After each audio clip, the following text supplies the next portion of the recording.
Devil's Pool sits right at the top of Victoria Falls, the largest waterfall on the whole planet and one of the 7 natural wonders of the world, with a 100-meter drop to the rocks below. And we're gonna swim to it. An exhilarating boat ride directly towards the top of the falls, we arrive at Livingstone Island.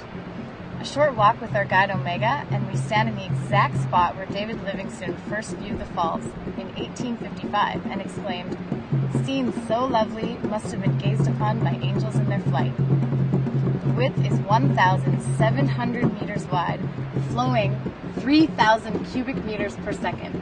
The spray from the drop can be seen up to 50 kilometers away.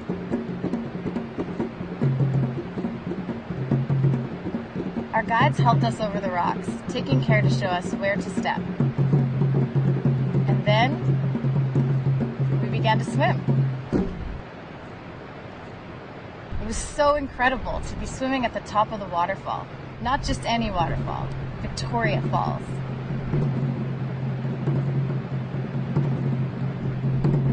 We were given a very detailed safety briefing by Omega.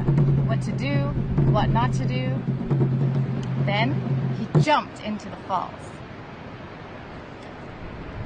Less than a meter before plummeting to his death, he sat on what's called the Devil's Armchair. The other guides defied death to get into their safety positions, while Omega reassured us that no one would be doing the no-rope bungee jump.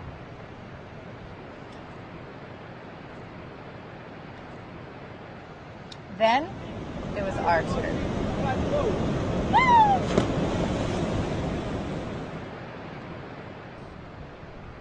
We'd been up in a helicopter and seen the falls from afar, but this was definitely the most exciting way to experience the falls, actually getting in them.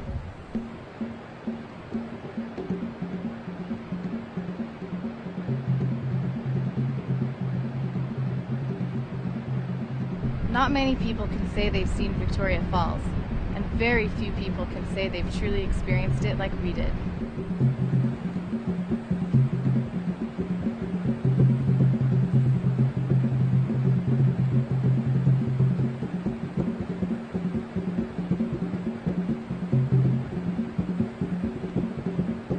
This is the coolest thing we've done on our travel. I'm so glad we did it.